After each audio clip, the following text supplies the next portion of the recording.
Imagine discovering that your entire life has been observed through a one-way mirror and you're just now noticing the glass. For 70 years, we've wondered why the universe seems empty despite containing billions of potentially habitable worlds. We call this the Fermi Paradox, the great silence that surrounds our planet. But what if the silence was never empty? What if it was careful? Right now, something called 3-Eye Atlas is racing through our solar system with chemistry that shouldn't exist, timing that seems too convenient, and behavior that's making scientists whisper uncomfortable questions. Stay until the end to discover why this cosmic visitor might prove we're being studied by intelligences who prefer to watch from the shadows. Part 1. The Silence of the Stars. Picture this. 400 billion stars, 400 billion suns, each potentially warming worlds of their own. In our galaxy alone, we're talking about planetary systems numbering in the trillions. Rocky worlds, gas giants, moons with subsurface oceans. The mathematics of possibility stretches beyond comprehension. And yet, nothing. No signal, no message, no hello, echoing across the cosmic dark. This is the Fermi Paradox, named after physicist Enrico Fermi, who posed a deceptively simple question during a 1950 lunch conversation. Where is everybody? It's a question that should keep you awake at night, though tonight we'll let it gently carry you towards sleep instead. Consider the arithmetic for a moment. Our galaxy formed roughly 13 billion years ago. Earth took 4.5 billion years to develop complex life, and just a few million more to produce a species capable of sending radio waves into space. If similar processes occurred elsewhere, even on just a tiny fraction of those trillions of worlds, we should be swimming in alien chatter by now. But we're not. The silence is so profound that scientists have proposed only 3 reasonable explanations. First, intelligent life might be extraordinarily rare. Perhaps we're the cosmic lottery winners, the one in a trillion accident that somehow stumbled into consciousness and technology. It's a lonely thought, but statistically possible. Second, maybe civilizations tend to vanish. They reach a certain level of development and then something happens. Nuclear war, climate collapse, artificial intelligence gone wrong. Some universal stumbling block that claims every species right before they learn to reach for the stars. Scientists call this the Great Filter, a cosmic sieve that catches civilizations just as they're getting interesting. Or third, and this is where things get intriguing, they're out there but they're keeping quiet. Maybe there's a galactic ethics code, a universal prime directive that forbids interference with developing worlds. The zoo hypothesis suggests we're living in a carefully maintained preserve, observed but not contacted. Or perhaps the universe operates under darker rules, where broadcasting your location is tantamount to painting a target on your world. Speak up, and something hungry might come calling. But here's what most people don't realize. The game has changed. We're not just listening anymore. Every night, automated telescopes sweep the sky, digital sentinels scanning for anything unusual, anything out of place. The Asteroid Terrestrial Impact Last Alert System, ATLAS, operates 4 telescopes across the globe, photographing the entire visible sky every 48 hours. They're looking for asteroids, of course, rocks that might threaten our world, but sometimes they find something else entirely. Sometimes they find visitors from the space between the stars. In recorded history, we've confirmed only 3 objects from beyond our solar system. 3 wanderers that originated somewhere else entirely, travelled for millions or billions of years through the interstellar void, and happened to pass close enough for us to notice. The first was discovered in 2017, the second in 2019, the third arrived this year. And unlike its predecessors, this one is behaving in ways that make scientists whisper among themselves in conference hallways. Ways that might, just might, offer a clue to the great silence that surrounds us. Tonight, we're going to follow this cosmic visitor on its journey through our solar system. We'll examine the evidence with the careful eye of science, but we'll also dare to ask the questions that linger at the edges of respectable research. Could this wanderer from the dark be natural? Almost certainly. Could it be something more? Well, that's what makes for interesting conversations. We'll explore the mystery in 3 acts. First, the arrival and discovery of our enigmatic visitor. Then, a survey of the cosmic puzzle that is the Fermi Paradox itself. And finally, we'll consider what it might mean for science, for humanity, for our place in the universe, if this wanderer carries secrets from the stars. So, settle back. Let your mind drift outward, past the moon, past the planets, to the space between solar systems where ancient travellers make their slow way toward distant suns. The universe is about to tell us a story. Whether it's a story of ice and rock and natural physics, or something altogether more extraordinary, remains to be seen. But either way, the silence of the stars has been broken by the arrival of something wonderful and strange. Part 2. The visitor called 3-Eye Atlas. Every few years, if we're lucky, the universe delivers a gift from the cosmic deep, not wrapped in ribbons but cloaked in ice and dust, travelling faster than anything gravitationally bound to our sun should ever move. On July 1st, 2025, one of those gifts arrived. Its name is as bureaucratic as government paperwork: 3-Eye Atlas, formally designated C, divided by 2025 N1. The 3-Eye means it's the third confirmed interstellar object we've ever seen. Atlas credits the survey telescope that first spotted it, scanning the southern sky from Chile with the patient persistence of a digital bloodhound. The formal designation follows astronomical convention, the year, the half-month of discovery, and a sequence number that marks it as the first such object found in that particular 2-week window. But names matter less than what this thing represents: a messenger from somewhere else entirely.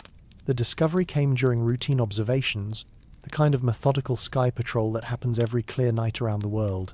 Atlas, with its 4 wide-field telescopes, photographs the entire visible sky every 2 days, comparing each image against previous ones, looking for anything that moves. Most of the time, they find asteroids, chunks of rock orbiting our sun in predictable patterns.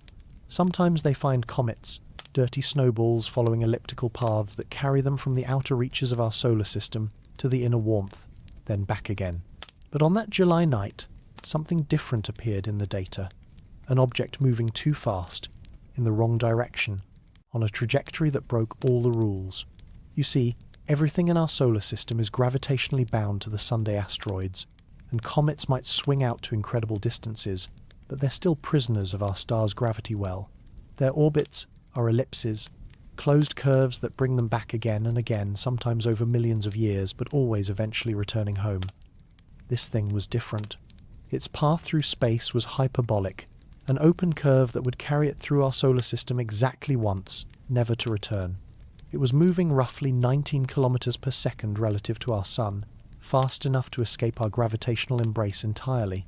That speed, that trajectory, could only mean one thing: it came from interstellar space, and it's heading back there. Think of it as a cosmic highway traveller, briefly exiting at our solar system for fuel and snacks before merging back onto the interstellar interstate. Except this traveller has been on the road for millions, possibly billions, of years. The mathematics of its journey are staggering. Based on its current trajectory, we can backtrack its path through the galaxy. This wanderer likely originated from the direction of the constellation Lynx, though pinpointing its exact stellar neighbourhood is impossible after so much time and distance. It may have been ejected from its birth system by gravitational interactions with giant planets, or perhaps its parent star went through death throes that sent chunks of itself spinning into the void. Either way, it's been travelling through the space between stars longer than complex life has. Existed on Earth. As October approaches, 3-Eye Atlas is heading toward its closest approach to our Sun, what astronomers call perihelion. On October 29th or 30th, depending on precise timing calculations, it will reach its minimum distance of about 1.4 astronomical units from our star. That's roughly 210 million kilometres, comfortably outside Earth's orbit, but close enough to feel the sun's warmth and begin the ancient dance of ice turning to gas. For Earth, the encounter is even more distant. Our visitor will pass no closer than 1.8 astronomical units from our world, about 270 million kilometres, or roughly 170 million miles. That's nearly twice the distance between Earth and the Sunday. No cause for alarm, no reason to cancel weekend plans. This is astronomy, not Armageddon. But here's what makes 3-Eye Atlas special. Unlike its famous predecessor, Oumuamua, which remained frustratingly inert and asteroid-like throughout its visit, this newcomer is putting on a show. It's developed what astronomers call a coma, a cloud of gas and dust surrounding its nucleus, along with the beginnings of a tail. Classic comet behavior, the kind of activity that happens when ancient ices warm in the sun's radiation and begin to sublimate directly from solid to gas. The Atlas survey, which discovered our visitor, represents a revolution in how we watch the sky. 4 telescopes, in Hawaii, South Africa, Chile, and another in Hawaii, work together as a global network, each equipped with cameras capable of imaging enormous sections of sky in a single exposure. They're not looking for beauty, they're looking for change. Anything that moves, anything that brightens, anything that appears where nothing was before gets flagged for follow-up observation. It's this kind of systematic robotic vigilance that has changed our odds of catching interstellar visitors. Before automated surveys, we might have missed 3I Atlas entirely, or noticed it too late to gather meaningful data. Now, we can track these cosmic wanderers from the moment they become bright enough to detect until they fade back into the interstellar darkness. But as our instruments have grown more sophisticated, so have the mysteries they reveal. Because while 3I Atlas might look like a comet, it's beginning to behave in ways that make astronomers reach for their calculators with unusually furrowed brows. The universe, it seems, still has surprises to share. Part 3. A Growing Mystery. When the Hubble Space Telescope turned its sharp eye toward 3I Atlas in early autumn, the images it sent back were both beautiful and puzzling. Our interstellar visitor appeared as a teardrop-shaped cocoon of dust, glowing faintly in reflected sunlight. The physics seemed straightforward enough. Solar radiation was pushing tiny particles away from the nucleus, creating the classic comet tail that always points away from the sun.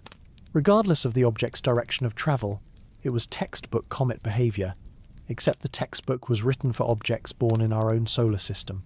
The first hint that something unusual was happening came from size estimates.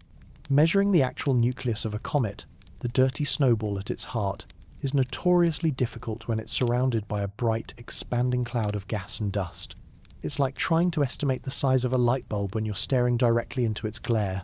Current calculations suggest the solid core of 3I Atlas spans somewhere between 320 meters and 5.6 kilometers across. That's a range wide enough to drive several space shuttles through, sideways. The uncertainty exists because the growing coma increasingly hides the nucleus from view, like fog obscuring a distant building. What we can see is the cloud. What we're trying to measure is the source. But it was the James Webb Space Telescope that revealed the first truly strange detail. JWST, with its infrared vision, can peer through dust clouds and analyze the chemical composition of the gases streaming away from the nucleus. What it found was unexpected: an unusually high ratio of carbon dioxide to water vapor, about 8 parts CO, 2 to every 1 part H, 2O. Now, you might think, so what? It's a different mix of ingredients. But in the world of cometary science, ratios like this are nearly unprecedented. Most comets we've studied, including the previous interstellar visitor 2, I divided by Borisov, show much more water relative to carbon dioxide. Water ice is common throughout the outer reaches of planetary systems, where temperatures drop low enough for H2O to freeze solid. Carbon dioxide, however, freezes at even lower temperatures. To end up with such a CO2-rich composition, 3I Atlas would have had to form in an extremely cold environment, or perhaps suffered some kind of intensive radiation exposure that preferentially removed its water ice over millions of years of interstellar travel. The plot thickened in late August when ground-based telescopes began detecting hydrogen cyanide, HCN, in the comet's growing atmosphere. Now, before you start worrying about cosmic poison clouds, remember that we're talking about incredibly tiny amounts of gas spread across millions of cubic kilometers of space. The detection required sophisticated spectroscopy to identify the characteristic signature of cyanide molecules fluorescing in sunlight. What made this interesting wasn't the presence of cyanide. Many comets produce HCN as they warm up, but the timing. The gas appeared gradually, strengthening over several weeks as the comet drew closer to the sunday. It suggested that different types of ice were sublimating at different temperatures, like layers of an onion peeling away as our visitor entered warmer regions of space. By early September, something even more intriguing emerged. Hints of a greenish tint in some images of the comet's coma. Green comets aren't entirely unusual. The color often comes from diatomic carbon molecules, C2, or sometimes from the same cyanide we'd already detected.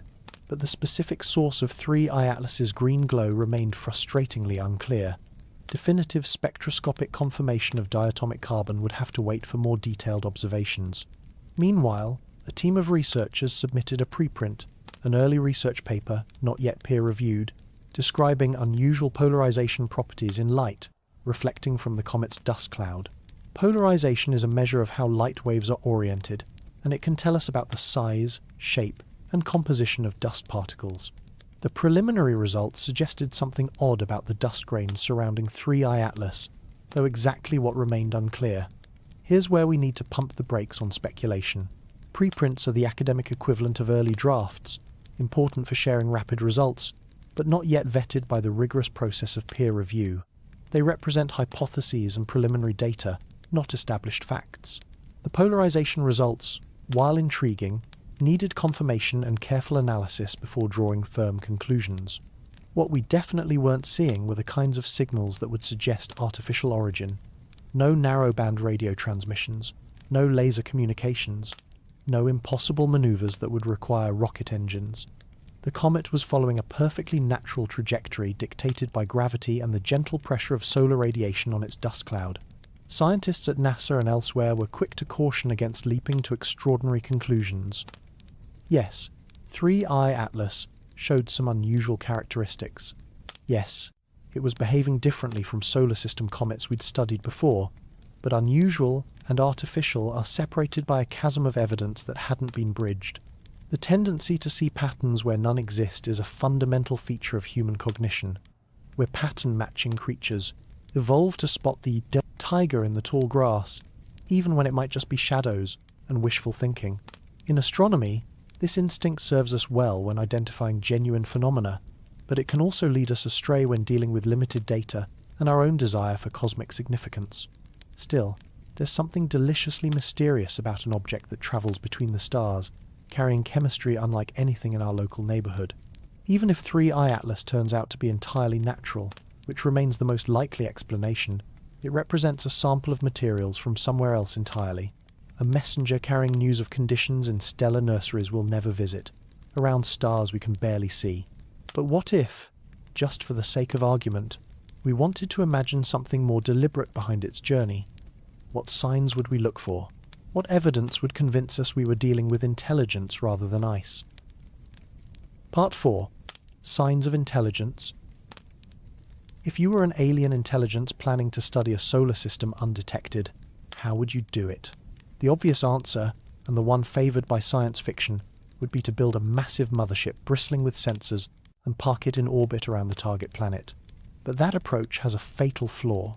It's rather hard to miss. A more subtle strategy might involve what researchers call lurker probes, artificial objects designed to blend in with natural phenomena. They'd be patient, quiet, and clever enough to masquerade as something ordinary, like, perhaps, a comet. This is pure speculation, of course. But it's not entirely unscientific speculation. The search for technosignatures, evidence of alien technology, has become a legitimate field of astronomical research, and interstellar objects, rare and exotic, represent natural candidates for closer scrutiny. So what would we look for in a genuine artificial visitor? First, anomalous accelerations. Any object moving through space is subject to predictable forces. Gravity, from the sun and planets, plus the gentle radiation pressure that pushes on dust and gas. If something were changing course without an obvious physical cause, speeding up, slowing down, or changing direction in ways that couldn't be explained by natural forces, that would raise serious questions. The previous interstellar visitor, Oumuamua, actually showed exactly this kind of behaviour. As it flew past the sun in 2017, it accelerated slightly in a direction that couldn't be entirely explained by gravity alone. The effect was small but measurable, and it sparked years of scientific debate. Natural explanations exist, outgassing from hidden ice deposits, or even the possibility that Oumuamua was a fragment of solid hydrogen, but consensus remains elusive. Second, coordinated maneuvers. If an object were making purposeful changes to its trajectory, especially in response to planetary positions or solar activity, that would be difficult to explain naturally. Comets can show sudden changes in brightness or gas production, as different types of ice are exposed to sunlight, but controlled course corrections would be another matter entirely. Third, structured emissions. Any advanced probe would presumably need to communicate with its builders, either to send back data or receive new instructions.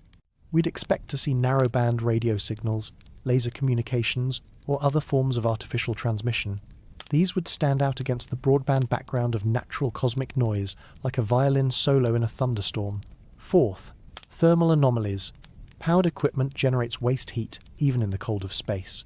If something were running active sensors, computers, or communication systems, it would glow faintly in infrared wavelengths. Space telescopes equipped with thermal imaging could potentially detect artificial heat sources against the cold background of space. So far, 3I Atlas has shown none of these smoking gun indicators. Its trajectory follows the laws of celestial mechanics with boring predictability. No radio telescopes have detected artificial signals. No thermal cameras have spotted mysterious heat sources. If this is a probe, it's either powered down, extraordinarily well disguised, or operating in ways we haven't thought to monitor. But that doesn't stop us from examining the unusual features it does display. The polarization measurements, still awaiting peer review, suggest something odd about the dust particles in its coma. The chemical composition, dominated by carbon dioxide, differs significantly from typical solar system comets. Even the apparent sunward glow, brightness on the side facing our star, could be interpreted as evidence of active processes rather than simple thermal heating. Of course, each of these features has potential natural explanations. Polarization depends on dust, grain size and composition, which could vary dramatically between different stellar nurseries. Chemical ratios reflect formation conditions and the long journey through interstellar space. Sunward brightness can result from complex gas and dust dynamics. As a comet approaches perihelion, NASA scientists have been admirably careful to emphasize these natural alternatives. In a field where extraordinary claims require extraordinary evidence, they're right to counsel patience and skepticism. The history of astronomy is littered with initially mysterious phenomena that yielded to mundane explanations once better data became available. But here's the fascinating thing about technosignature research. Even negative results teach us something valuable. Every natural explanation we confirm, every ordinary comet we identify, helps us understand what genuine anomalies would look like. We're building a baseline of normal behavior against which truly unusual objects would stand out like cosmic sore thumbs. 2I divided by Borisov, the previous interstellar comet, provided exactly this kind of control case. It behaved like a perfectly prover. Ordinary comet throughout its visit, standard chemical composition, predictable brightening, normal dust production. If all interstellar visitors are variations on the same natural theme, then genuinely artificial objects should be recognizably different. Of course, there's another possibility we haven't considered yet. What if intelligence doesn't look like what we expect? What if the signs we're searching for, radio signals, heat sources, controlled maneuvers, represent our own technological biases rather than universal features of advanced civilizations? Maybe the universe is full of patient watchers who learned long ago that the best observation posts are the ones nobody notices. Maybe they've been drifting between stars for millions of years, collecting data on young civilizations like ourselves, waiting for the right moment to say hello.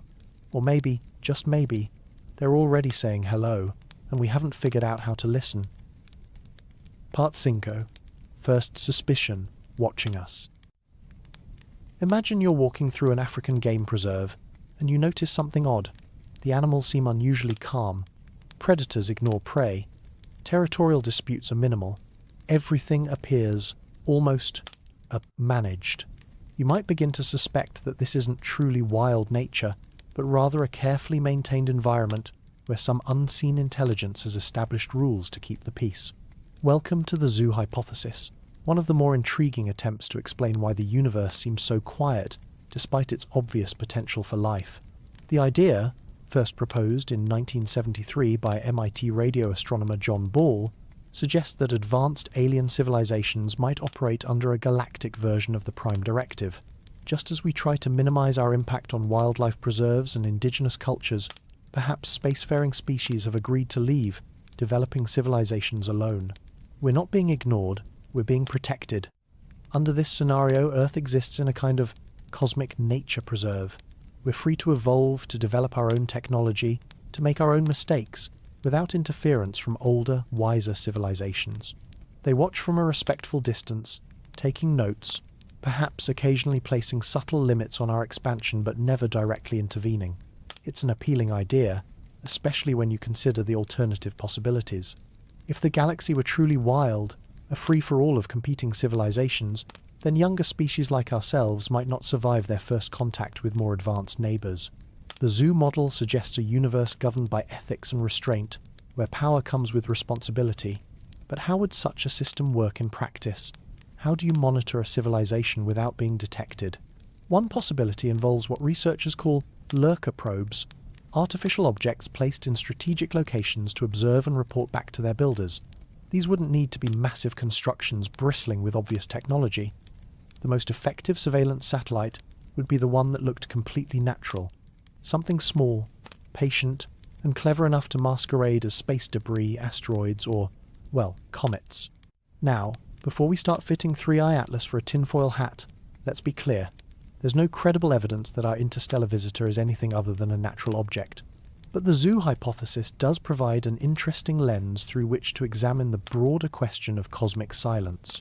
If advanced civilizations are out there but staying hidden, then occasional visitors from deep space might be our only glimpses of the larger galactic community.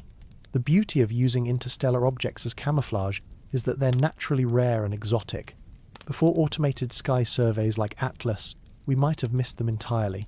Even now, with our best detection systems, we've confirmed only 3 interstellar visitors in 8 years. A civilization wanting to place long-term, observers in our solar system could hardly ask for better cover. Consider the operational advantages. An artificial probe disguised as a comet could drift through space for millions of years without raising suspicion. It could approach relatively close to inner planets during perihelion passages, gathering high-resolution data on atmospheric composition, industrial emissions, and signs of technological development. If questioned, it would appear to be exactly what it seemed, a chunk of ice and rock following natural orbital mechanics. The timing of 3i Atlas's arrival is, from this perspective, intriguing. We're living through what might be called humanity's great broadcasting period, the era when our radio and television signals first began leaking into space at detectable levels. We've also recently entered the space age, developed nuclear weapons, and begun serious discussions about interstellar travel. If you were monitoring a developing civilization, now might be an excellent time to take a closer look. But let's inject some healthy skepticism into this speculation. The Vera Rubin Observatory, currently under construction in Chile, will soon begin the Legacy Survey of Space and Time, a decade-long project that will photograph the entire southern sky every few nights. Current estimates suggest LSST could detect dozens or even hundreds of interstellar objects per year once it reaches full operation. If most of these turn out to be natural comets and asteroids, then 3i Atlas becomes considerably less special, just one sample from the ongoing exchange of material between stellar systems. The galaxy is probably full of ejected planetesimals drifting between stars, and we're only now developing the instruments sensitive enough to spot them regularly. The zoo hypothesis also faces a more fundamental challenge, the problem of consensus. For such a system to work, all spacefaring civilizations would need to agree to the same ethical framework. A single, aggressive species, the galactic equivalent of poachers, could disrupt the entire preserve. The fact that we haven't been contacted or conquered might simply mean that aggressive species are rare, not that protective species are common. Still, there's something almost comforting about the zoo model. It suggests we're not alone, but it also implies we're safe. Our cosmic neighbours, in this scenario, are patient gardeners rather than hungry predators. They're watching our development with the same mixture of concern and fascination that we feel when observing a nest of baby birds. Of course, there's a darker interpretation of cosmic silence. What if civilizations stay quiet not out of benevolence, but out of fear? What if the universe operates under harsher rules, where broadcasting your location is equivalent to painting a target on your world? This brings us to another possibility entirely, one that views interstellar space not as a peaceful preserve, but as a hunting ground where only the silent survive. But that's a story for the next chapter of our journey. For now, as 3i Atlas continues its quiet passage through our solar system, we're left with questions rather than answers. Are we witnessing the arrival of a natural visitor carrying samples from alien worlds? Or are we being studied by intelligence so subtle that we can't quite convince ourselves it exists? The universe, it seems, prefers to keep its secrets, at least for now. Part 6. The Great Silence Explained. Let's step back from our mysterious visitor for a moment and consider the bigger picture. The Fermi Paradox isn't just about one unusual comet. It's about the profound disconnect between what we'd expect from a galaxy teeming with life and what we actually observe. Nothing but cosmic silence. The numbers really are staggering when you sit down and work through them.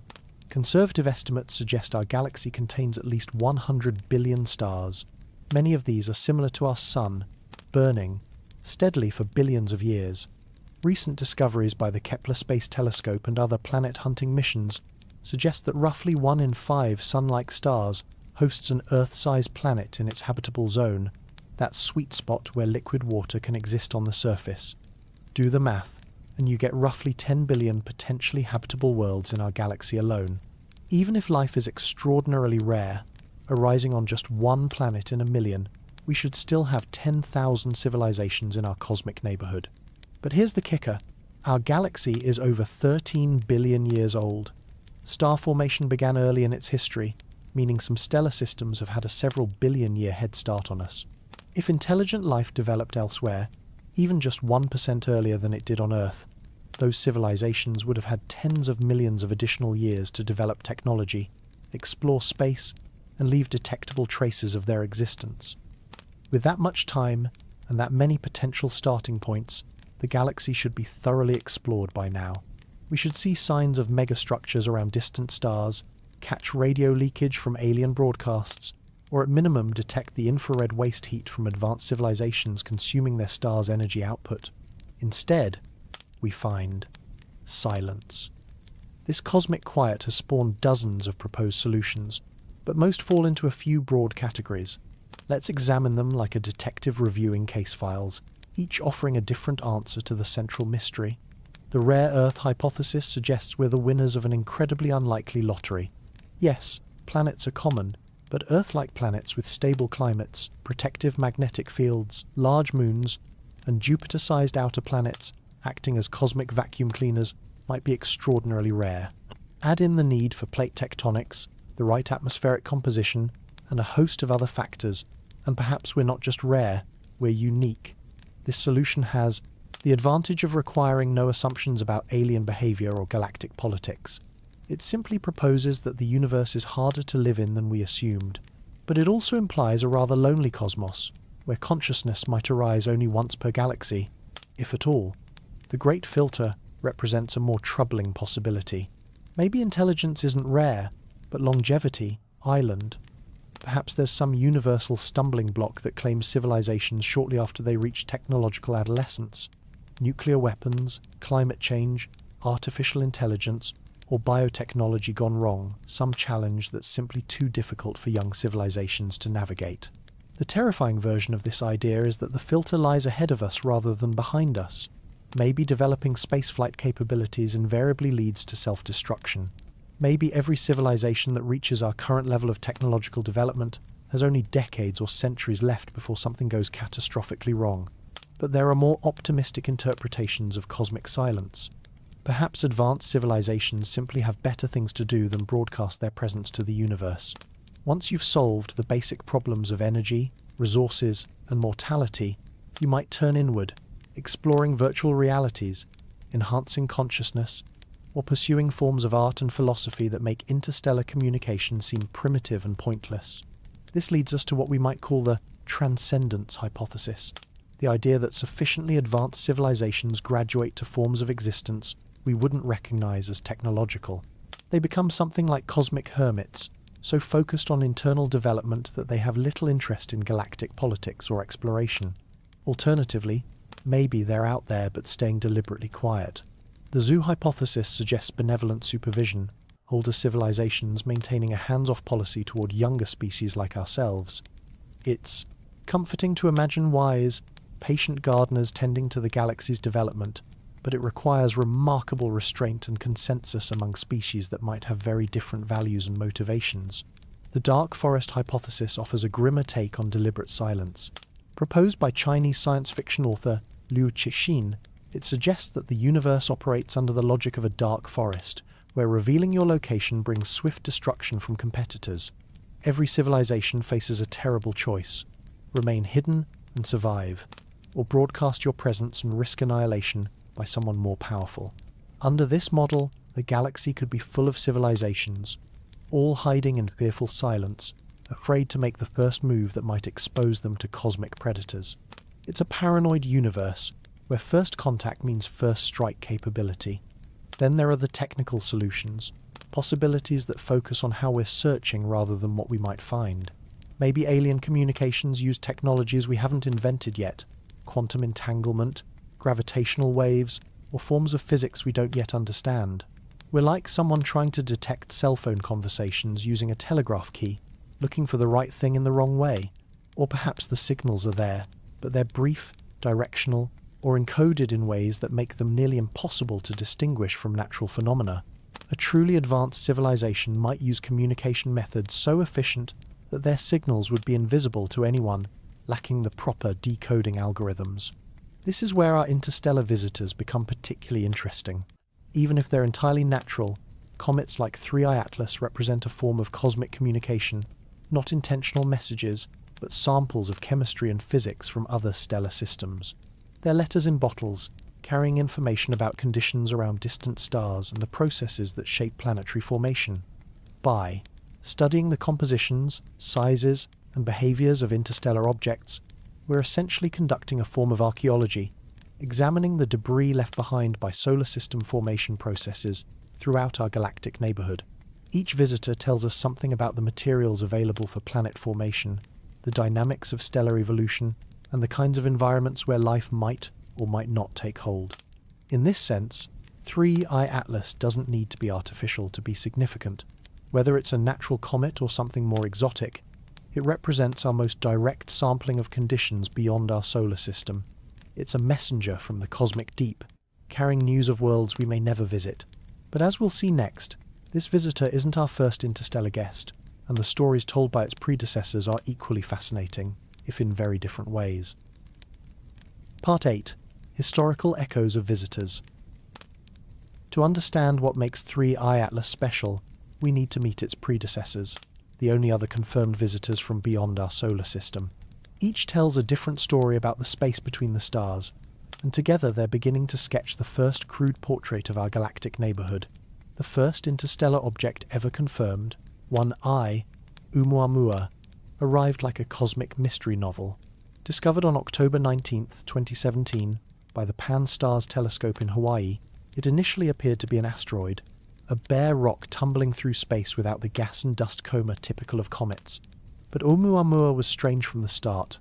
Its shape was utterly unlike anything we'd seen in our solar system, extremely elongated, perhaps 10 times longer than it was wide, like a cosmic cigar or pancake spinning end over end. Its surface was surprisingly reflective, almost metallic in appearance, and it showed dramatic variations in brightness as it rotated, suggesting either an extremely elongated shape or unusual surface properties. More puzzling still was its motion. As Oumuamua swung around the sun and headed back toward interstellar space, it accelerated slightly in a direction that couldn't be entirely explained by gravitational forces alone. The effect was small but measurable, about what you'd expect from a gentle rocket push or from gas jetting off a comet's surface. The problem was, nobody could see any gas. This non-gravitational acceleration sparked years of scientific debate and increasingly exotic explanations. Maybe Oumuamua was venting hydrogen gas, invisible to our instruments. Maybe it was a fragment of a hydrogen iceberg, slowly sublimating in the sun's heat. Some researchers even suggested it might be an artificial light sail, pushed by solar radiation pressure, though this idea required Oumuamua to be extraordinarily thin and lightweight. The controversy highlighted a fundamental challenge in studying interstellar objects. They don't stick around. By the time we realize what we're looking at, they're already on their way out of the solar system, moving too fast and getting too faint for detailed follow-up observations.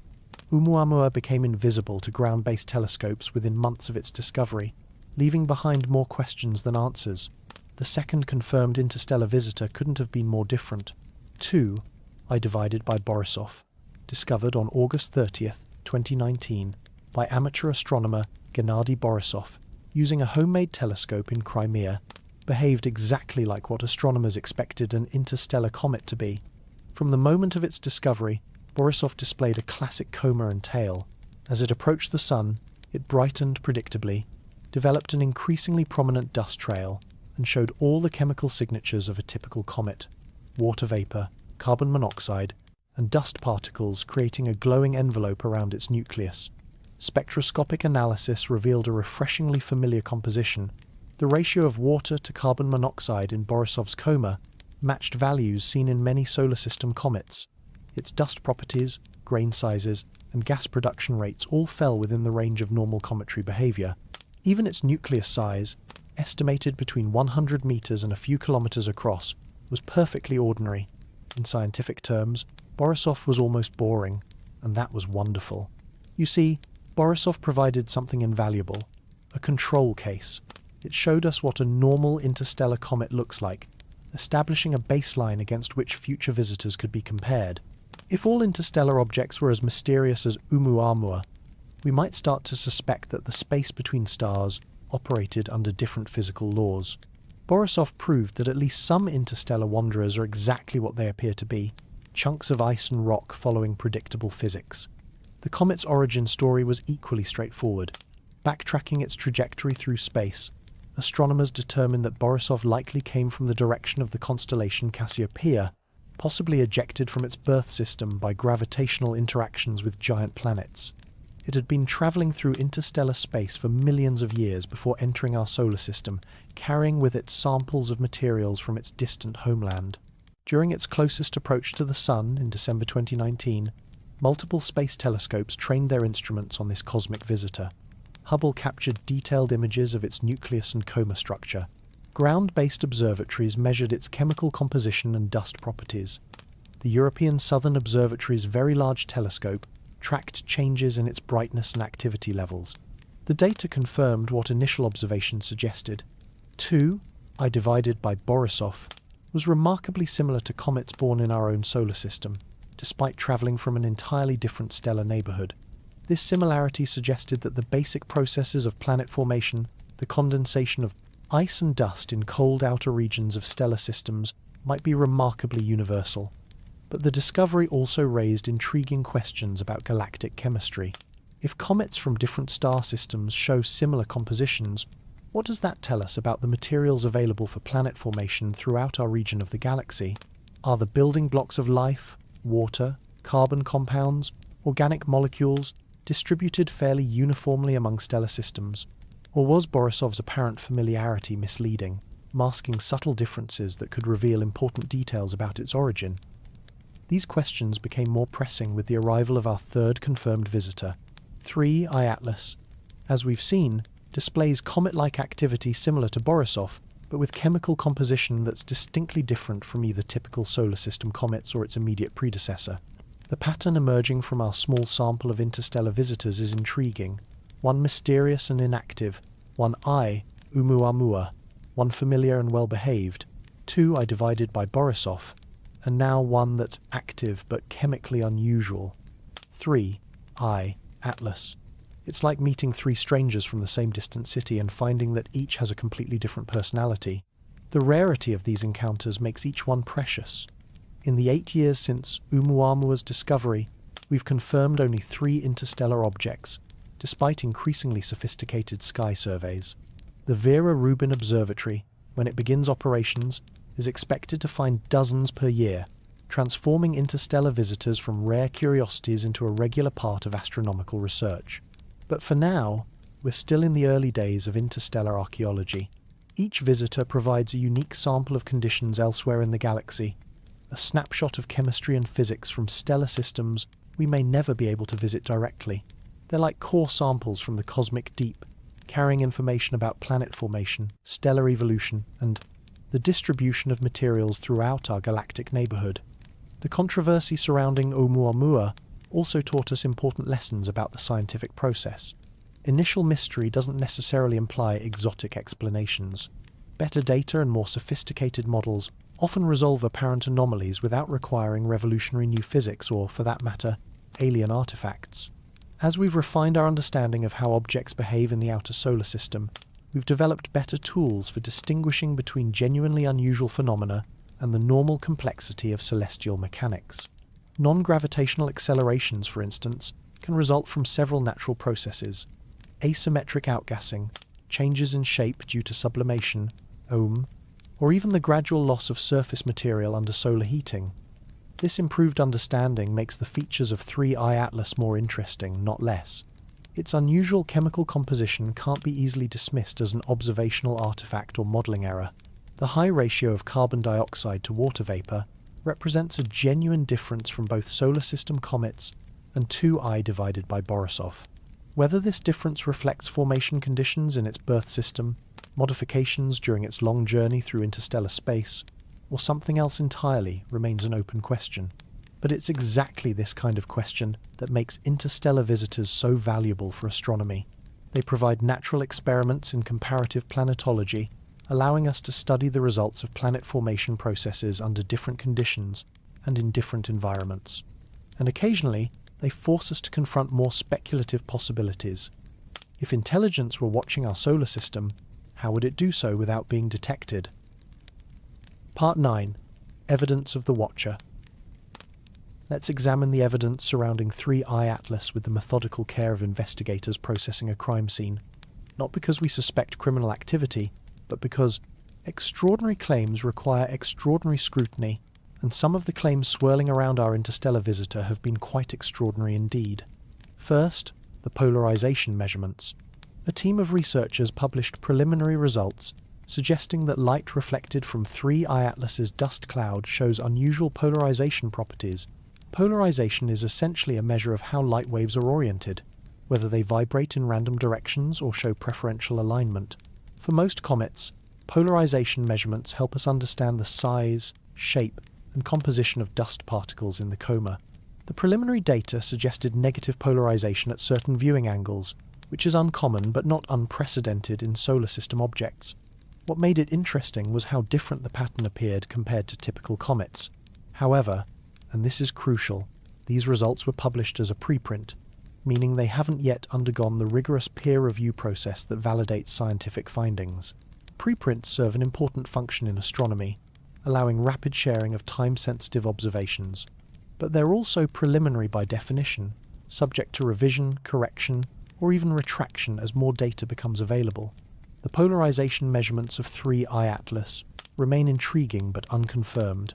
Meanwhile, Hubble's sharp vision revealed the comet's morphology in exquisite detail.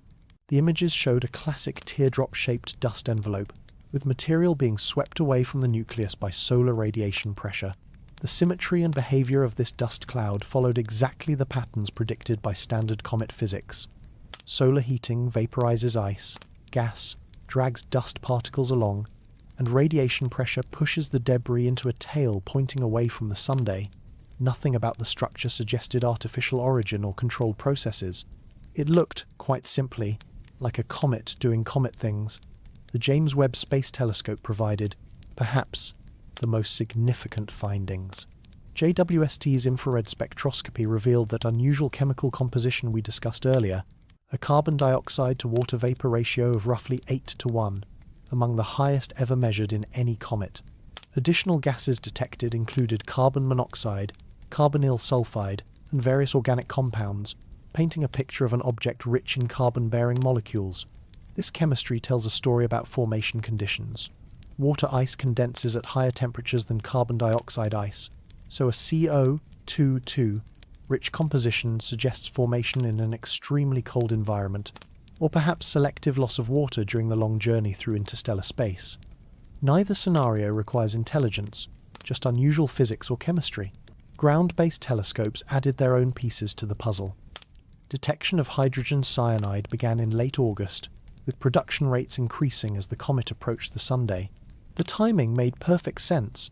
Different types of ice, sublime at different temperatures, so we'd expect to see various gases appear in sequence as solar heating penetrated deeper into the nucleus. By early September, Some images began showing hints of green coloration in the comet's coma. Green comets aren't unusual. The color typically comes from diatomic carbon molecules or cyanide fluorescence. But definitive identification of the specific molecules responsible required more detailed spectroscopy than was initially available. Size estimates remained frustratingly uncertain. The growing coma increasingly obscured the nucleus, making it difficult to determine whether we were looking at a large object with low activity or a small object punching above its weight. Current estimates place the nucleus diameter somewhere between 320 meters and 5.6 kilometers, a range that encompasses everything from a city block to a small mountain. Now, here's where we need to address some of the more sensational claims that appeared in media coverage. Various outlets suggested that 3I Atlas was half the size of the Sun, or showed other impossible characteristics. These claims appear to have confused the size of the comet's expanding coma, which can indeed grow to enormous dimensions, with the size of the solid nucleus at its center. The coma is mostly empty space, with tiny dust particles scattered throughout. Saying it's huge is like claiming that fog is solid because you can see it from miles away. The actual comet, the rocky, icy nucleus, remains quite small by astronomical standards. Similarly, some reports described mysterious sunward glows or anti-tail features as evidence of artificial propulsion or controlled emissions. In reality, these phenomena can result from natural dust dynamics. Particles of different sizes are pushed by solar radiation at different rates, creating complex structures that can appear to point in unexpected directions depending on viewing angle and timing. NASA scientists were admirably clear in their public statements. Based on current evidence, 3I Atlas appears to be a natural comet following predictable physics. While they acknowledged its unusual characteristics, particularly the chemistry, they found no credible evidence of artificial origin or controlled behavior. This brings us to a crucial point about the search for technosignatures. If an advanced civilization were operating stealth probes in our solar system, what would we expect to detect? Most likely some form of artificial signal, narrowband radio transmissions, laser communications, or modulated light curves that couldn't be explained by natural processes. We might also expect thermal signatures from powered equipment, unusual accelerations from propulsion systems, or coordinated maneuvers in response to planetary positions or solar activity. Advanced materials might show spectroscopic signatures unlike anything in natural mineralogy. None of these smoking guns have been detected around 3I Atlas. Radio telescopes monitoring the object have found no artificial transmissions. Infrared observations show thermal emission consistent with solar heating of natural materials. The comet's trajectory follows the laws of celestial mechanics without requiring thrust or course corrections.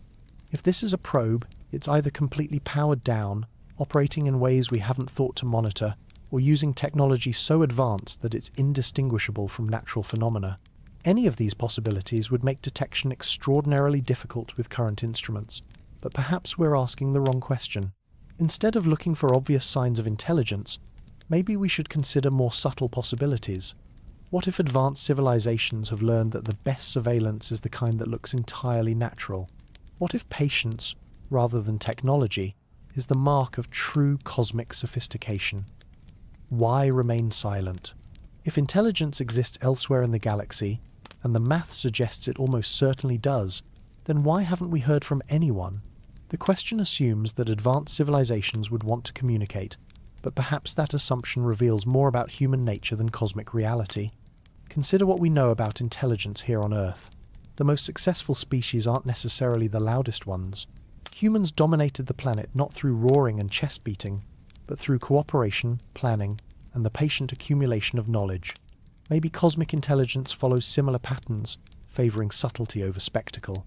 The zoo hypothesis, which we touched on earlier, suggests that advanced civilizations operate under a kind of galactic prime directive, a commitment to non-interference with developing worlds. Under this model, we're living in a carefully maintained preserve, studied but not contacted, protected but not controlled. The logic is compelling from an ethical standpoint. If you're thousands or millions of years more advanced than a developing civilization, direct contact would be inherently disruptive. Your mere presence would alter their natural development, potentially stunting their growth or creating harmful dependency. Better to watch from a distance, letting them find their own path to cosmic citizenship. This approach would require remarkable patience and coordination among spacefaring species. Every advanced civilization in our galactic neighborhood would need to agree to the same hands-off policy. A single aggressive or careless species could disrupt the entire system.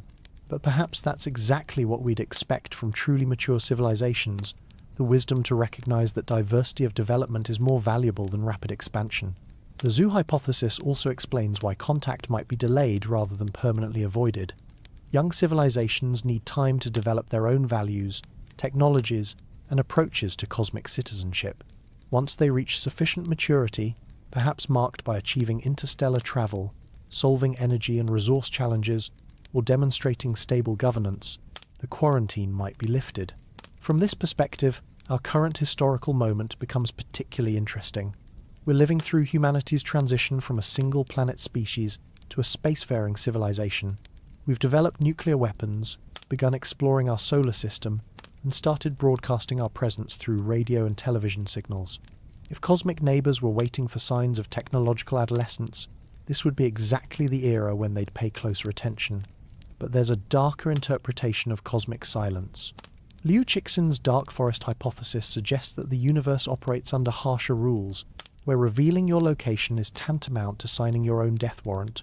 The logic here is grimly Darwinian. In a galaxy full of civilizations competing for resources, first contact often means first strike capability. If you discover another civilization, you face a terrible choice: destroy them before they can threaten you, or risk being destroyed when they eventually develop superior technology. The only safe strategy is to remain hidden, eliminating threats while staying invisible yourself. Under this model, the galaxy could be full of civilizations, all hiding in fearful silence. Broadcasting your presence, as we've been inadvertently doing through radio and television leakage, would be like lighting a campfire in a forest full of hungry predators. Eventually, something would come calling, and the encounter wouldn't be friendly. The dark forest hypothesis explains not just silence, but active elimination of detected civilizations. Any species that reveals itself through radio signals, megastructures, or other detectable activities gets added to someone else's target list. The universe becomes a cosmic horror story, where paranoia is the price of survival. Both hypotheses, benevolent zoo and malevolent forest, make testable predictions about what we might observe. Zookeepers might use subtle surveillance methods, like natural-looking probes disguised as asteroids or comets. Their technology would be sophisticated enough to avoid detection while gathering detailed information about developing civilizations. Dark forest predators, on the other hand, might focus on rapid detection and elimination systems. They'd want to identify emerging civilizations as quickly as possible before those civilizations could develop defensive capabilities or escape to other star systems. Neither scenario provides much comfort for a young civilization like ourselves. Zoo dwellers face an indefinite period of isolation and uncertainty, never knowing when or if contact will be permitted. Dark forest inhabitants live under constant threat of annihilation from neighbors they can't see or predict. But there are other possibilities that don't require either benevolent, supervision, or malevolent competition. Maybe advanced civilizations simply have better things to do than worry about galactic politics. Consider the trajectory of human interests over recorded history. Our ancestors were primarily concerned with immediate survival, finding food, avoiding predators, securing shelter. As societies became more sophisticated, we developed interests in art, philosophy, and abstract knowledge. The most advanced human cultures often turn inward, focusing on psychological and spiritual development rather than territorial expansion. Perhaps cosmic civilization follows a similar pattern. Once you've solved the basic problems of energy, resources, and mortality, you might lose interest in exploring or communicating with primitive neighbors. Why waste time on interstellar radio when you could be exploring the depths of consciousness, creating virtual realities more complex than entire galaxies, or pursuing forms of art and science that we can't even imagine? This transcendence hypothesis suggests that sufficiently advanced civilizations graduate beyond physical reality as we understand it. They become cosmic hermits, so focused on internal development that external universe becomes irrelevant. From our perspective, such civilizations would be effectively invisible. They'd use minimal physical resources, produce no detectable waste products, and show no interest in expansion or communication. They might exist all around us, in virtual realities, alternate dimensions, or states of being that our science can't yet detect or comprehend. The implications of each model are profound for how we should conduct ourselves as we mature as a civilization. If we're in a zoo, then demonstrating wisdom, restraint, and ethical development might be the key to eventual contact. If we're in a dark forest, then developing defensive capabilities and maintaining radio silence might be essential for survival. If advanced neighbors have transcended physical concerns, then our own path toward cosmic citizenship might involve similar inward development. But perhaps the most honest answer is that we simply don't know enough to choose among these possibilities. The universe is under no obligation to conform to human expectations or preferences. Reality might be stranger, more complex, or more mundane than any of our current models suggest. What we can say is that the search itself has value, regardless of what we find. Every attempt to understand cosmic silence teaches us something about the nature of intelligence, the requirements for technological civilization, and our own place in the grand scheme of things. And occasionally, that search is enriched by visitors like 3i Atlas, messengers from the cosmic deep, that force us to refine our questions about who might be out there, and what they might want with a young civilization learning to reach for the stars. Part 10. The Window of Opportunity. Time is running short for detailed observations of our interstellar visitor. As October advances toward 3i Atlas's closest approach to the Sun, astronomers around the world are racing to gather as much data as possible before the comet begins its journey back to the interstellar darkness. The timeline is both exciting and frustrating.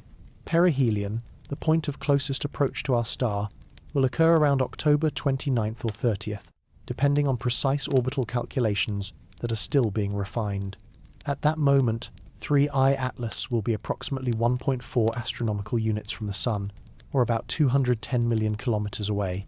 This is close enough for the Sun's radiation to fully activate any remaining ice deposits in the comet's nucleus, potentially revealing new chemical components that haven't yet been detected. Different types of ice, sublime at different temperatures, so perihelion passage often brings surprises, as deeper layers of the nucleus are exposed to solar heating for the first time. For Earth-based observers, the geometry becomes increasingly favourable through October. While 3i Atlas will never approach closer than 1.8 astronomical units from our planet, a comfortably safe distance of roughly 270 million kilometres, this represents the optimal balance between proximity and observing conditions. The comet's apparent brightness is expected to peak around perihelion, though predictions remain uncertain. Current estimates suggest it will reach somewhere between 8th and 10th magnitude, far too faint for naked eye observation, but well within range of moderate-sized telescopes. Amateur astronomers with decent equipment and dark skies might be able to spot it as a fuzzy star-like object, though the real scientific value lies in professional observations using sophisticated instruments. Multiple space-based observatories are coordinating their efforts to maximize scientific return during this narrow window of opportunity. The Hubble Space Telescope continues to monitor the comet's morphological evolution, tracking changes in the size and structure of its coma as gas production varies with solar heating. These observations help astronomers understand the nucleus composition and how material is being lost as the comet approaches the Sunday. The James Webb Space Telescope provides unparalleled infrared spectroscopy, capable of detecting trace gases that might be invisible to ground-based instruments. JWST's sensitivity allows it to measure not just the major chemical components like carbon dioxide and water vapor, but also exotic molecules that could reveal important details about formation conditions in the comet's birth system. Ground-based observatories are contributing their own specialized capabilities. Radio telescopes monitor for any artificial signals, though none have been detected to date. Polarimetric observations continue to probe the properties of dust particles in the comet's coma, potentially revealing information about grain sizes, composition, and surface textures that reflect conditions in distant protoplanetary disks.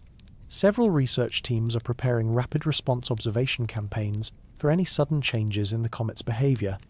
Comets can be unpredictably dynamic objects, especially when approaching close to the Sunday. Sudden outbursts of gas or dust, changes in rotation rate, or even fragmentation events are all possibilities that could dramatically alter the comet's appearance over short timescales. The flood of data being generated presents its own challenges.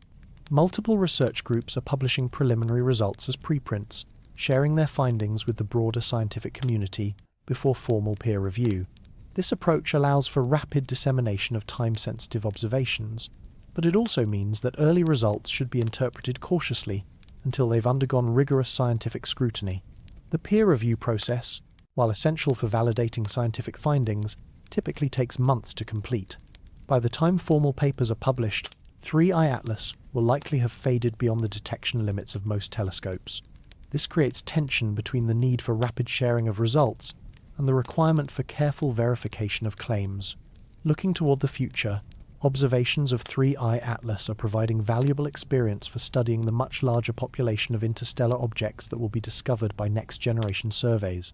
The Vera Rubin Observatory, currently under construction in Chile, is expected to begin operations within the next few years. Its large synoptic survey telescope will photograph the entire southern sky every few nights, potentially detecting dozens of interstellar visitors annually. This dramatic increase in discovery rate will transform interstellar objects from rare curiosities into a regular subject of astronomical research.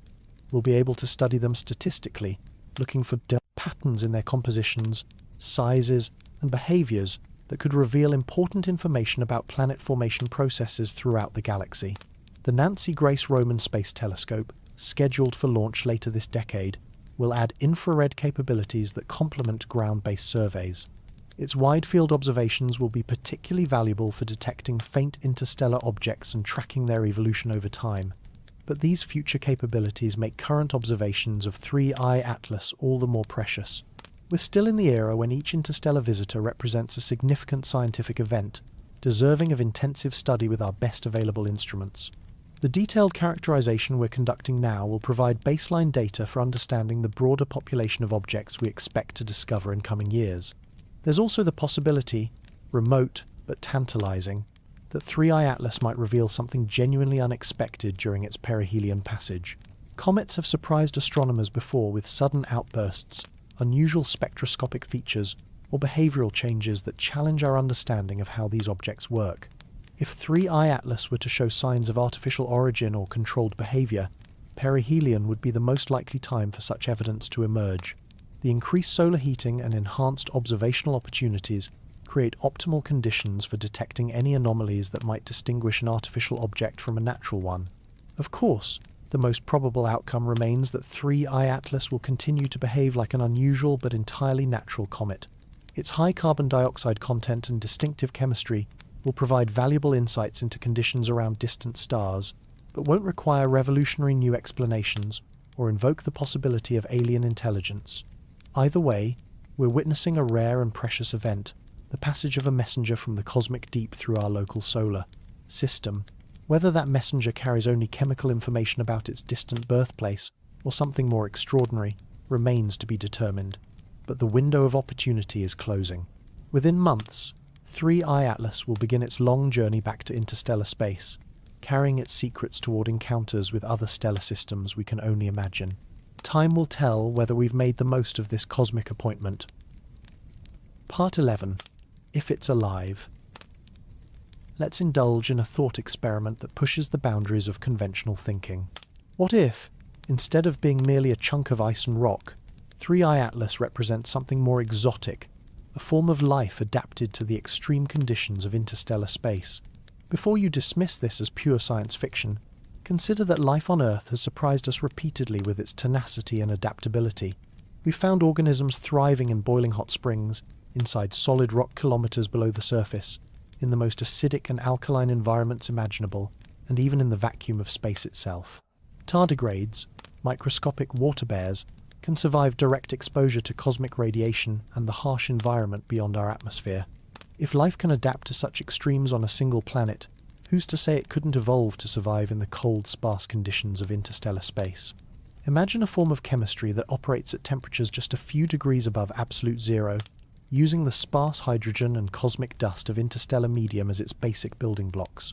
Such organisms, if we can call them that, might exist as vast, distributed networks of chemical reactions, taking millions of years to complete what we would consider basic metabolic processes. The energy sources in interstellar space are admittedly limited. Cosmic ray radiation, the faint glow of distant stars, and occasional gravitational interactions might provide the minimal energy needed to sustain extremely slow chemical processes. A living interstellar object might operate more like a vast chemical computer than anything we'd recognize as biological, processing information and responding to environmental changes over geological timescales. Such an entity might incorporate solid materials, ice, rock, and organic compounds as structural components while maintaining its essential character as a self-organizing chemical system. From the outside, it might appear indistinguishable from a natural comet or asteroid. Only detailed analysis of its behavior might reveal the subtle patterns that indicate internal organization rather than simple physics. Now, to be absolutely clear, there's no evidence whatsoever that 3I Atlas represents any form of life. Its chemical composition, thermal behavior, and response to solar heating all fall within the range expected for natural comets. The carbon dioxide-rich environment and emerging cyanide detections can be explained entirely through conventional ice chemistry and solar heating. But the exercise of imagining living interstellar objects isn't entirely frivolous. It forces us to think more carefully about what we mean by life, and what kinds of signatures we should look for when searching for biology beyond Earth. Traditional definitions of life typically include requirements for metabolism, growth, reproduction, and response to environmental stimuli. But these definitions are based on the only example we know: carbon-based, water-dependent biochemistry, operating within a narrow range of temperatures and pressures found on Earth's surface. Life that evolved in the cosmic deep might operate under entirely different principles.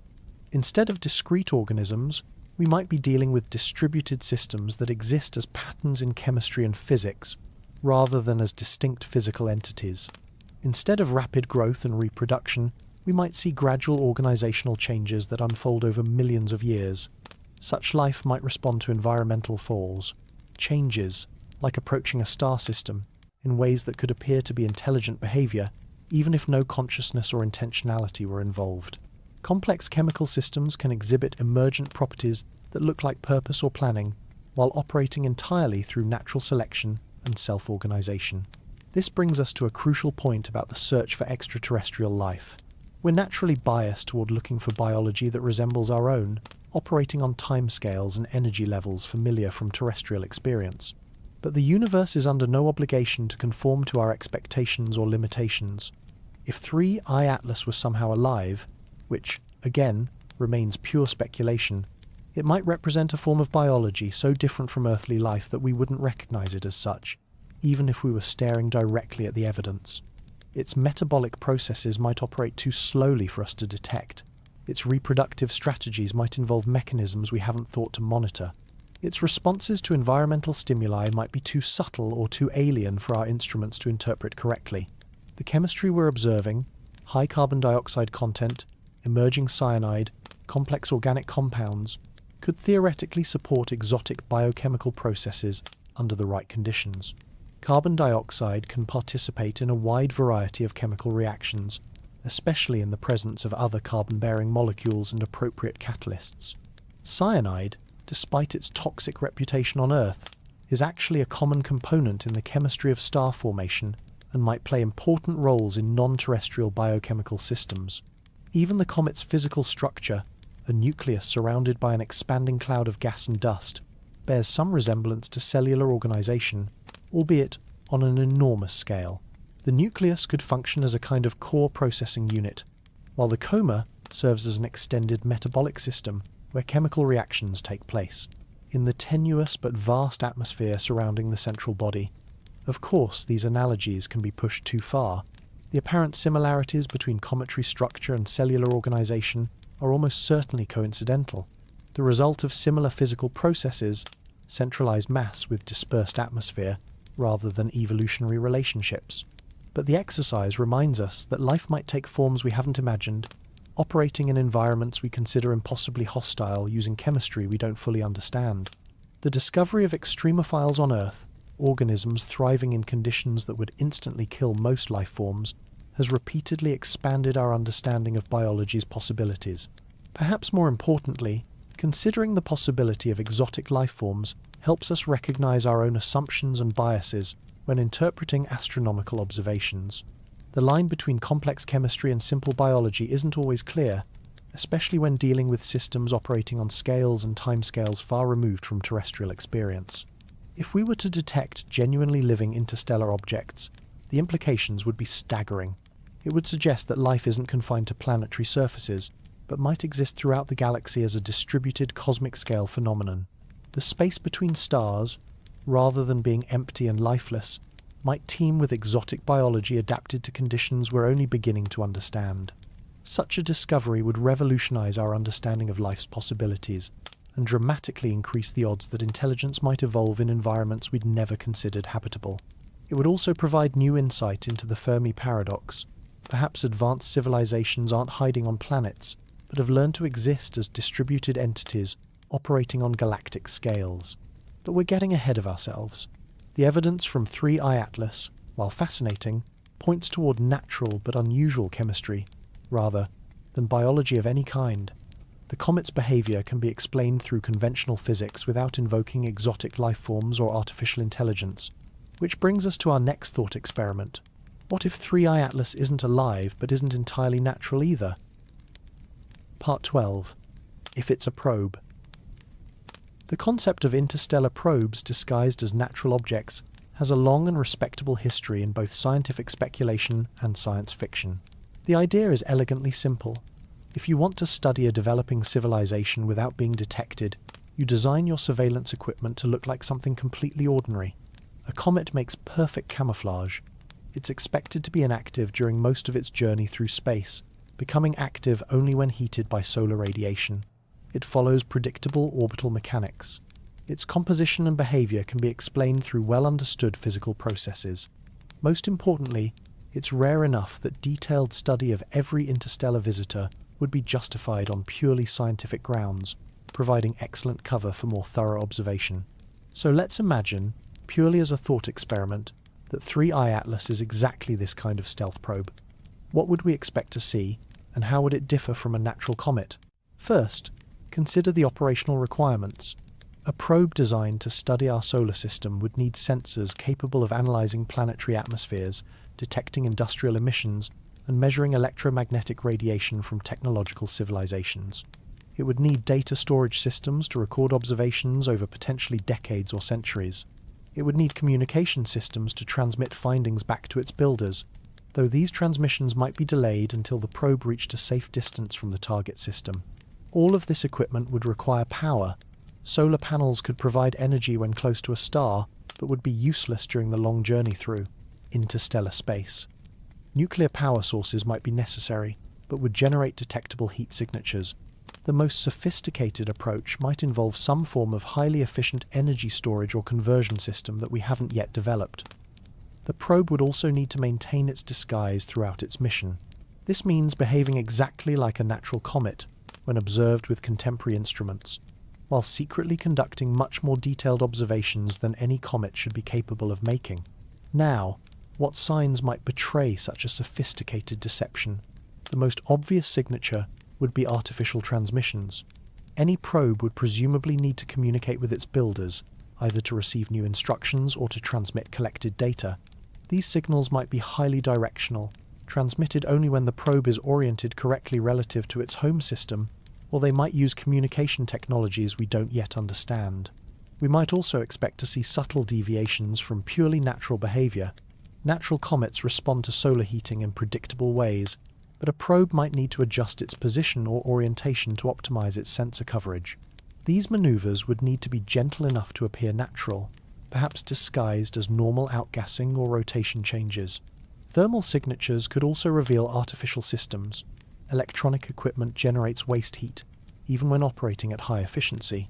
A probe conducting active sensing might show thermal patterns inconsistent with simple solar heating, especially if it were using power-hungry sensors or communication systems.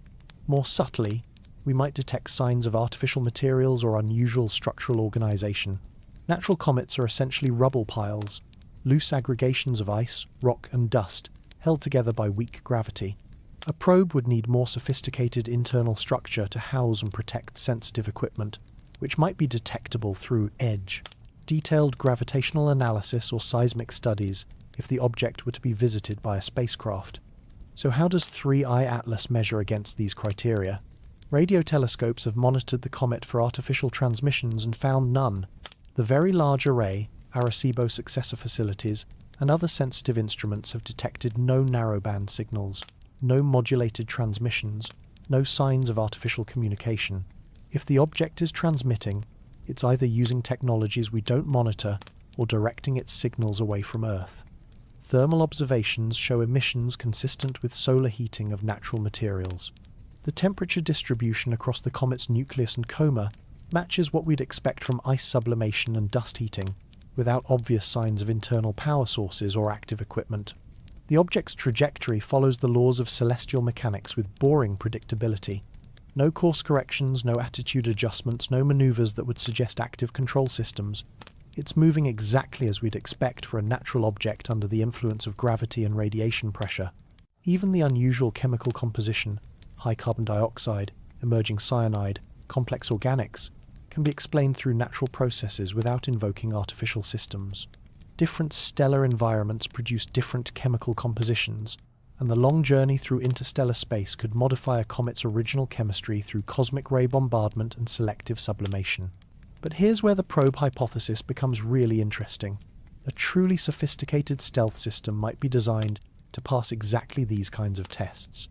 If you're thousands of years more advanced than the civilization you're studying, creating perfect natural camouflage might be a relatively simple engineering challenge. Consider the level of technology required.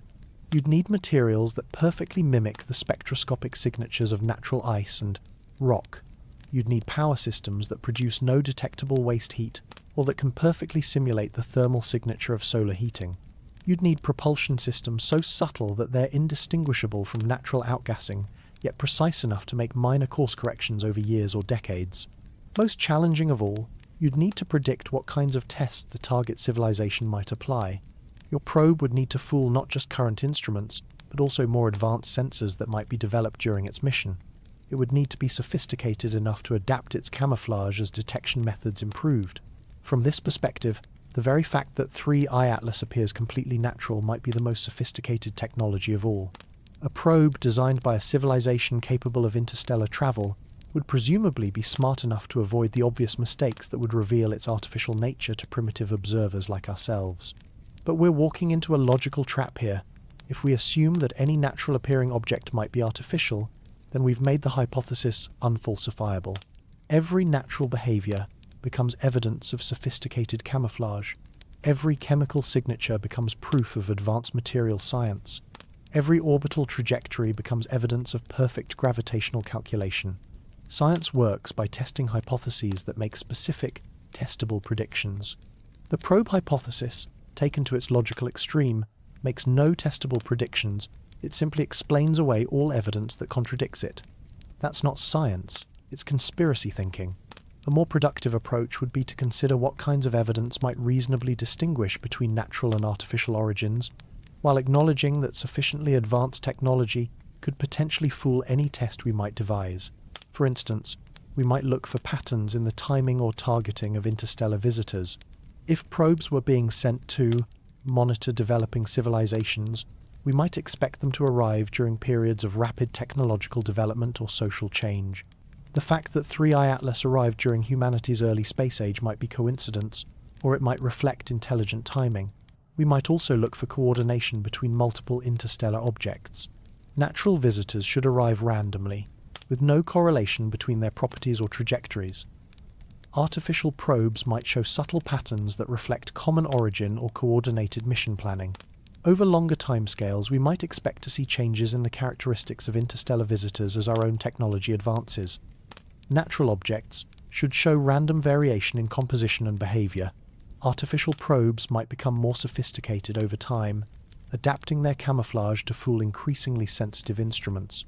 None of these patterns have been observed, but our sample size remains tiny, just 3 confirmed interstellar objects over 8 years. Statistical analysis requires much larger datasets than we currently possess. The probe hypothesis also raises questions about motivation and logistics. Why would an advanced civilization need to send physical probes when they could potentially gather the same information through long-range sensing? Our own technology is approaching the point where we could detect biosignatures in exoplanet atmospheres from dozens of light years away. A civilization thousands of years more advanced might be able to conduct detailed planetary surveys without leaving their home system. Physical probes would be necessary only if you needed information that couldn't be gathered remotely, or if you wanted to establish a local presence for more direct intervention. The first possibility suggests that whoever built the probes is interested in details we can't imagine. Perhaps quantum-level analysis of our technology, monitoring of individual human behavior, or assessment of cultural and psychological factors that can't be measured from a distance. The second possibility is more ominous, implying that the probe is a precursor to direct contact or intervention. Under this scenario, 3i Atlas might be conducting final reconnaissance before its builders make themselves known, or gathering intelligence for purposes we'd prefer not to contemplate. But we're speculating far beyond what the evidence supports. NASA's assessment remains the most reasonable interpretation of current data. 3. I-Atlas appears to be a natural comet with unusual but explicable characteristics. Its high carbon dioxide content reflects formation conditions in its birth system or modifications during its interstellar journey. Its chemical activity follows predictable patterns as solar heating penetrates deeper into the nucleus. The polarization measurements that initially sparked speculation about unusual dust properties remain preliminary and awaiting peer review. Even if confirmed, they would most likely point toward interesting mineralogy rather than artificial materials. Perhaps the most telling argument against the probe hypothesis is the sheer inefficiency of the approach. If an advanced civilization wanted to study our solar system, they could presumably build a much more capable observation platform and place it in a stable orbit around the Sun or one of the outer planets. Using a comet as camouflage makes sense only if stealth is absolutely critical. If revealing their presence would somehow be catastrophic for either their mission or our development. This brings us back to the broader questions raised by the Fermi Paradox. If advanced civilizations exist but remain hidden, what are they afraid of? What are they waiting for? And what would it mean for humanity if we're living under the watchful eyes of cosmic neighbors who prefer to observe from the shadows? These questions become even more profound when we consider what the discovery of artificial probes would mean for our species and our future. Part 13. Implications for humanity. The detection of an artificial probe in our solar system would represent the most significant event in human history, not just scientifically, but philosophically, culturally, and psychologically. It would force us to confront fundamental questions about our place in the universe, our future as a species, and the nature of intelligence itself. Let's start with the immediate implications.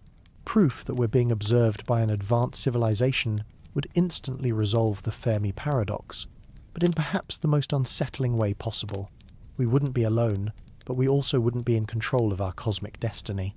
The realization that invisible watchers have been studying us, perhaps for centuries or millennia, would fundamentally alter how we think about human autonomy and free will. Every major decision in human history, the development of agriculture, the rise of civilizations, the scientific revolution, the space age, might have been observed and recorded by entities whose capabilities we can barely imagine. Our wars, our art, our technological achievements, our social struggles, all of it might be data points in some vast alien database, entries in a cosmic catalogue of developing civilizations. This knowledge would likely trigger what psychologists call ontological shock, a fundamental crisis about the nature of reality and our place within it. Some individuals and cultures might respond with despair, feeling diminished by the revelation that we're essentially specimens under observation. Others might feel liberated, seeing confirmation that intelligence is common in the universe, and that our problems are part of a larger cosmic story. Religious and philosophical systems would face unprecedented challenges. Many human belief systems place humanity at the center of cosmic significance, whether through divine creation, spiritual evolution, or rational enlightenment. The discovery that we're junior members of a galactic community would require massive theological and philosophical adjustments. But the implications go far beyond immediate psychological impact.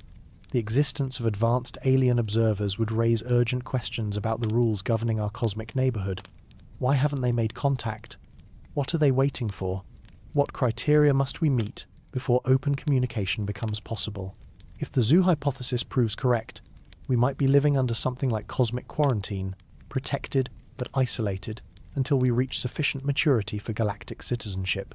This would suggest that our current historical moment is particularly crucial. The decisions we make about technology, environment, warfare, and social organization might determine whether we graduate to the next level of cosmic civilization or remain indefinitely isolated. The pressure to get it right would be enormous.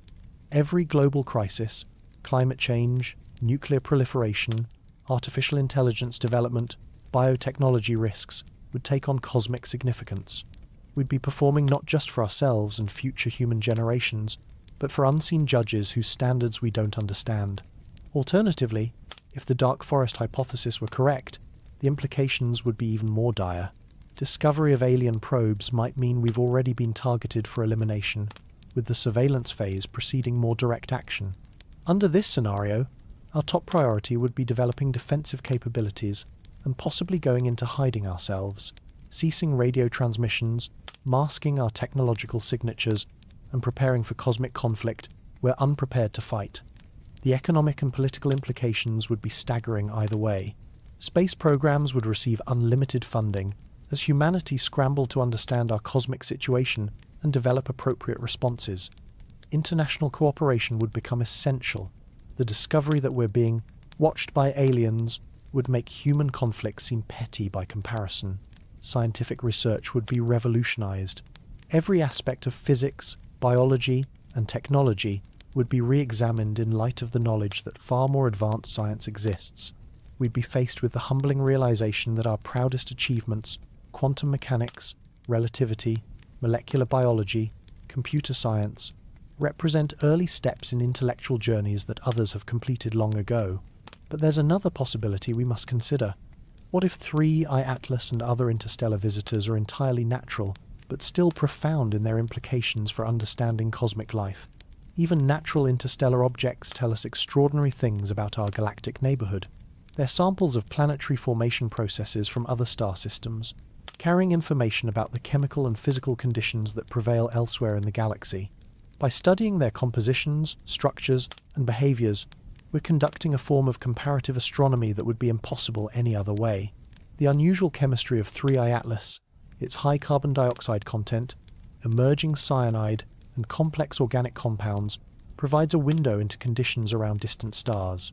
If life requires specific chemical precursors and environmental conditions, then interstellar visitors help us map the distribution of potentially life-supporting chemistry throughout the galaxy. Each comet, asteroid, or other object from interstellar space represents millions of years of cosmic history compressed into a single messenger. They've traveled between stars, experienced the cold and radiation of deep space, and arrived in our solar system carrying news of worlds we may never visit directly. The growing catalogue of interstellar visitors, Oumuamua with its puzzling properties, Borisov with its familiar chemistry, and now 3I Atlas with its distinctive composition, is beginning to sketch the first crude portrait of our galactic neighborhood's diversity. Some stellar systems produce objects that look familiar. Others generate visitors with exotic properties that challenge our understanding of planetary formation. This diversity has profound implications for astrobiology. If the building blocks of life are distributed unevenly throughout the galaxy, then life itself might cluster in certain regions while remaining rare elsewhere. Alternatively, if complex organic chemistry is common, as suggested by the detection of cyanide and other organic compounds in 3I Atlas, then the raw materials for life might be available almost everywhere, increasing the odds that biology has emerged independently around many different stars. The upcoming Vera Rubin Observatory will transform interstellar visitor research from a study of rare curiosities into systematic astronomy. With dozens of new objects detected annually, we'll be able to analyze the statistical properties of interstellar populations, their size distributions, chemical compositions, origin directions, and behavioral characteristics. This transformation will provide unprecedented insight into planet formation processes throughout our region of the galaxy. We'll learn whether solar systems like ours are typical or unusual, whether the chemistry that gave rise to Earth's biosphere is common or rare, and whether the materials necessary for technological civilization are widely available or limited to special environments. Perhaps most importantly, systematic study of interstellar visitors will help us understand the processes that might someday spread life and intelligence throughout the galaxy. If natural mechanisms regularly transport complex organic chemistry between star systems, then life might not need to evolve independently everywhere. It might spread through cosmic contamination, seeding new worlds with the chemical precursors necessary for biology. This process, known as panspermia, remains highly speculative, but interstellar visitors provide the most direct way to test its possibility. If we were to discover clearly biological materials in incoming comets, fossilized microorganisms, complex biomolecules, or chemical signatures of metabolic processes, it would revolutionize our understanding of life's distribution throughout the cosmos. Even without finding direct evidence of extraterrestrial life, the chemical diversity revealed by interstellar visitors expands our understanding of what kinds of environments might support biology. Each unusual composition, each exotic chemistry, each unexpected behavior adds to the catalogue of possibilities that astrobiologists must consider when assessing the potential for life elsewhere. From this perspective, 3I Atlas is significant whether or not it represents alien intelligence. As a natural object, it's a messenger from distant worlds, carrying samples of chemistry and physics from stellar environments we're only beginning to understand. As a potential artificial probe, it would represent the most important discovery in human history. Either way, its passage through our solar system marks a moment of transition in humanity's cosmic perspective, the beginning of our transformation from a single-planet species wandering about cosmic neighbours into active participants in galactic-scale astronomy and astrobiology. But questions remain about how this transformation will unfold, and whether the universe will continue to reveal its secrets gradually, or surprise us with revelations that change everything overnight. Part 14. The Future of the Paradox. As 3I Atlas fades into the cosmic distance, carrying its secrets back toward the space between stars, we're left with more questions than answers. But perhaps that's exactly as it should be. The Fermi Paradox isn't a problem to be solved so much as a framework for understanding our relationship with the larger universe. Our interstellar visitor has taught us that the space between stars isn't empty and sterile, but filled with wandering messengers carrying samples of chemistry from distant worlds. Each visitor adds another piece to the slowly emerging puzzle of galactic diversity, helping us understand the range of conditions that exist in stellar systems throughout our cosmic neighborhood. The unusual composition of 3I Atlas, its carbon dioxide dominance, emerging cyanide, and complex organic chemistry, suggests that our local region of the galaxy produces a wider variety of chemical environments than we might have expected. Some stellar systems, like the one that produced 2I divided by Borisov, generate objects chemically similar to our own solar system's comets. Others, like the birthplace of 3I Atlas, operate under different conditions that favour carbon dioxide retention over water ice. This chemical diversity has profound implications for understanding the distribution of potentially life-supporting environments throughout the galaxy. If the building blocks of biology, water, carbon compounds, complex organic molecules are unevenly distributed, then life itself might be clustered rather than uniformly spread among the stars. The polarization measurements and other unusual properties detected in 3I Atlas, while still awaiting peer review and confirmation, hint at even greater diversity in the physical properties of interstellar materials. Different dust grain sizes, compositions, and structures reflect different formation and processing environments, each telling a story about conditions in distant protoplanetary disks.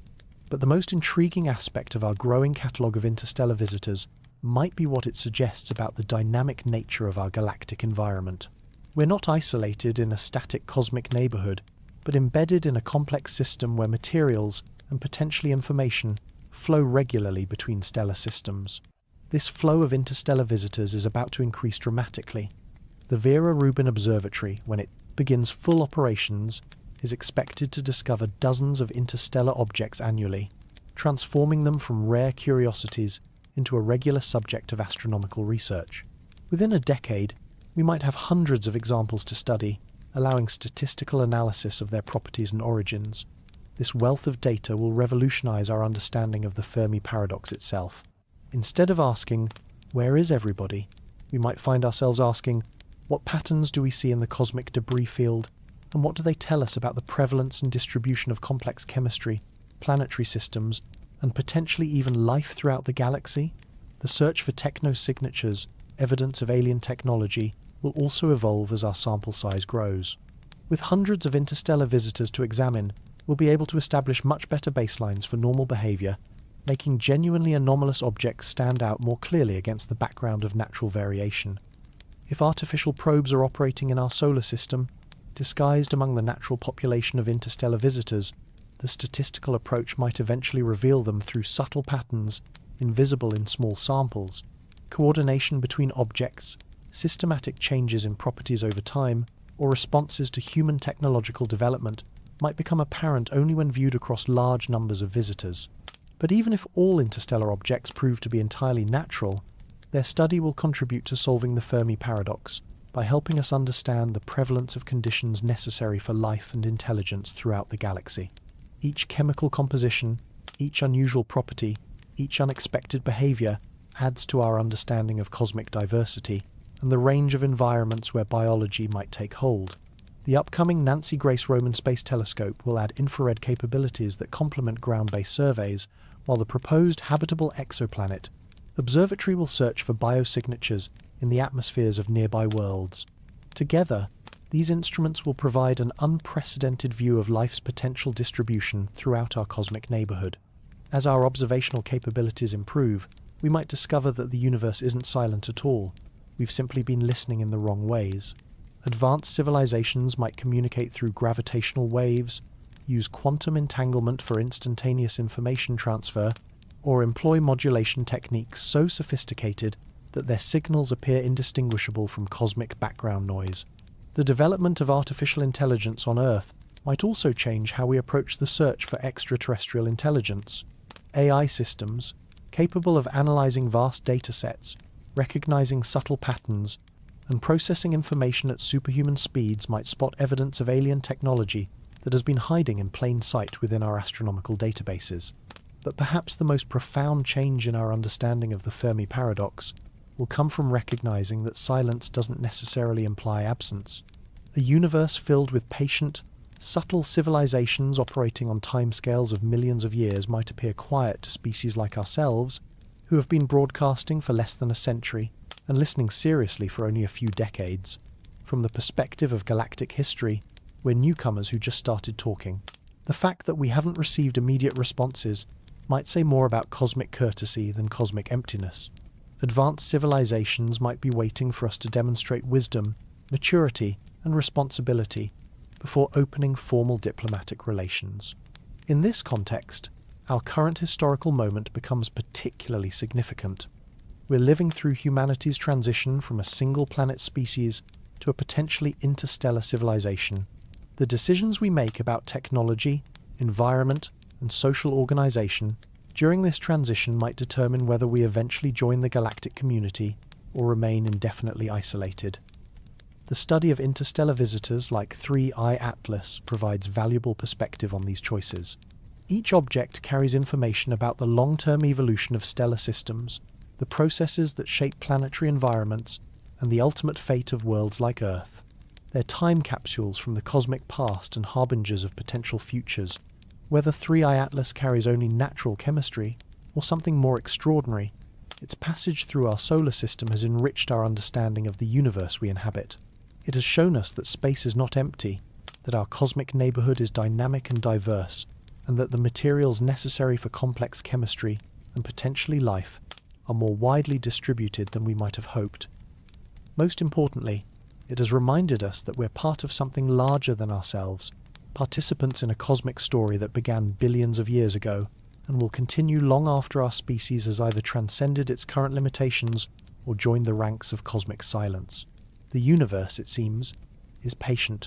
It sends us messengers like 3I Atlas, not with urgent communications, but with gentle invitations to look beyond our immediate concerns and consider our place in the grand cosmic conversation. Whether we're wise enough to accept that invitation remains to be seen. Part 15. Closing Meditation.